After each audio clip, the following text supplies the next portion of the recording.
Hello everyone, welcome back to my channel Maitri's glam world. অনেকদিন পর তোমাদের সাথে একটা ওয়েডিং গেস্ট মেকআপ লুক বা বিয়েবাড়ির সাজ শেয়ার করব। একদমই বাজেটের মধ্যে খুব সহজেই লুকটা তোমরা ক্রিয়েট করতে পারবে। প্রথমে মুখটাকে খুব ভালোভাবে পরিষ্কার করে নিয়েছি, তারপরে অ্যাপ্লাই করে নিয়েছি নিভিয়ার একটা ময়শ্চারাইজার। কম বাজেটের মধ্যে ভীষণ ভালো ময়শ্চারাইজার, অনেকক্ষণ আমাদের ফেসটাকে ময়শ্চারাইজ করে রাখে, তোমরাও অবশ্যই অ্যাপ্লাই করতে পারো। এরপর অ্যাপ্লাই করে নিয়েছি ইনসাইডের পোর মিনিমাইজ প্রাইমার। এটাও একদম বাজেটের মধ্যে। প্রাইমারটা অবশ্যই অ্যাপ্লাই করো, মেকআপ করার আগে কিন্তু প্রাইমার অ্যাপ্লাই করাটা খুবই প্রয়োজন। তো আমার টি জোন এরিয়াতে প্রাইমারটা খুব ভালোভাবে অ্যাপ্লাই করে নিয়েছি।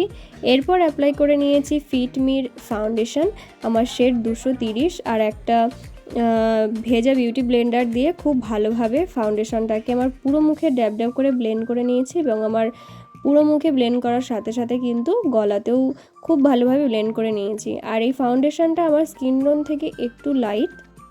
পুরো মুখে আর গলায় ফাউন্ডেশনটাকে খুব ভালোভাবে অ্যাপ্লাই করে নেওয়ার পর আমি এখানে অ্যাপ্লাই করে নিয়েছি সুইস বিউটির একটা কনসিলার। আর এই কনসিলারটা আমার যে হাই পয়েন্টস এরিয়াগুলো রয়েছে সেখানে কনসিলারটাকে খুব ভালোভাবে অ্যাপ্লাই করে নিয়েছি, আর একটা ছোট্ট বিউটি ব্লেন্ডার দিয়ে কনসিলারটাকে খুব ভালোভাবে ব্লেন্ড করে নিয়েছি। এরকম একটা বিউটি ব্লেন্ডার অ্যাপ্লাই করলে কি হয়, আমাদের কনসিলারটা পুরো ফেসে ছড়িয়ে পড়ে না, শুধু যতটুকু দরকার ততটুকুই আমার কনসিলারটা ব্লেন্ড হয়। কনসিলারটাকে অ্যাপ্লাই করে নেওয়ার পর তারপরে আমি অ্যাপ্লাই করে নিয়েছি ইনসাইডের এইচডি ফিনিশিং লুজ পাউডার। তো এই লুজ পাউডারটাকে পুরো ফেসের যে বেস রয়েছে সেটা সেট করার জন্য অ্যাপ্লাই করে নিয়েছি। আর আজকে প্রচুর পরিমাণে পাউডার অ্যাপ্লাই করে নিই, কেননা যেহেতু শীতকাল তাই আমাদের মুখ আরও বেশি পরিমাণে ড্রাই হয়ে যাবে, তাই অল্প পরিমাণে অ্যাপ্লাই করে নিয়েছি। এরপর সুইস বিউটির একটা আইশ্যাডো প্যালেট থেকে ডার্ক ব্রাউন কালারের একটা শেড নিয়ে আমি আমার আইব্রোটাকে ভালোভাবে ড্র করে নিয়েছি। আর এই একই ব্রাউন কালারের শেডটা দিয়ে আমি আমার আইলিডের দুটো কর্নারেও অ্যাপ্লাই করে নিয়েছি। এরপর হালকা একটা ব্রাউন কালারের শেড নিয়ে ডিপ ব্রাউন কালারটাকে খুব ভালোভাবে ব্লেন্ড করে নিয়েছি, আর মিডিলের যে পোর্শনটা রয়েছে সেখানে হালকা সবুজ কালারের একটা শিমার শেড অ্যাপ্লাই করে নিয়েছি। এরপর অ্যাপ্লাই করে নিয়েছি ইনসাইডের একটা আইলাইনার। আজকে কোনো উইং কিন্তু ক্রিয়েট করিনি, জাস্ট লাইনারটা অ্যাপ্লাই করে নিয়েছি। আর এরপর একটা কাজল অ্যাপ্লাই করে নিয়েছি। কাজলটা অ্যাপ্লাই করার পর যে ব্রাউন কালারটা আমি আইলিডে অ্যাপ্লাই করেছিলাম সেই ডিপ ব্রাউন কালারটা দিয়েই কিন্তু এই কাজলটাকে খুব ভালোভাবে স্মাচ করে নিয়েছি। আর এরপর আমি অ্যাপ্লাই করেছি সুইস বিউটির একটা মাস্কারা, ভীষণ ভালো একটা মাস্কারা, অবশ্যই অ্যাপ্লাই করতে পারো। আমার আই মেকআপ ডান।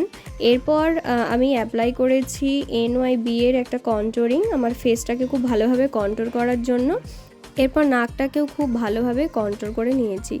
এরপর আমি অ্যাপ্লাই করে নিয়েছি NYB এরই একটা ব্লাশ, আর এই ব্লাশটা খুব ভালোভাবে অ্যাপ্লাই করে নেওয়ার পর ইনসাইডের একটা হাইলাইটার অ্যাপ্লাই করে নিয়েছি। আমার যে হাই পয়েন্টস এরিয়াগুলো রয়েছে সেই হাই পয়েন্টস এরিয়াতে আমি এই হাইলাইটারটা অ্যাপ্লাই করে নিয়েছি, এমনকি চোখের যে কর্নারটা রয়েছে সেখানেও হাইলাইটারটা একটু অ্যাপ্লাই করে নিয়েছি। হাইলাইটার অ্যাপ্লাই করে নেওয়ার পর আমি অ্যাপ্লাই করেছি লিপস্টিক, আর এখানে আজকে আমি অ্যাপ্লাই করেছি L18-এর একটা লিপস্টিক। আর এই লিপস্টিকের কালারটা একটু পিঙ্ক কালারের, কম বাজেটের মধ্যে একদম ভালো যদি কোনো লিপস্টিক চাও তাহলে অবশ্যই L18-এর লিপস্টিকটা তোমরা অ্যাপ্লাই করতে পারো। আর এই লিপস্টিকটা একটু ক্রিমি ছিল, সেই জন্য এরকম একটা ড্রাই টিস্যু দিয়ে একটু ট্যাপ ট্যাপ করে নিয়েছি যাতে আমার লিপস্টিকটা একটু ম্যাট হয়ে যায়। এরপরে পুরো মুখের মেকআপটাকে ইনসাইডের একটা সেটিং স্প্রে দিয়ে ভালোভাবে সেট করে নিয়েছি। তো এই হলো আজকে আমার ফাইনাল লুক। আজকের এই লুকটা তোমাদের কেমন লেগেছে সেটা অবশ্যই আমাকে কমেন্ট করে জানিও। ভালো লাগলে লাইক করো, শেয়ার করে দিও। নতুন হয়ে থাকলে অবশ্যই আমার চ্যানেলটাকে সাবস্ক্রাইব করো, আর পাশে থাকা বেল আইকনটা ক্লিক করে দিও। দেখা হচ্ছে নেক্সট ভিডিওতে।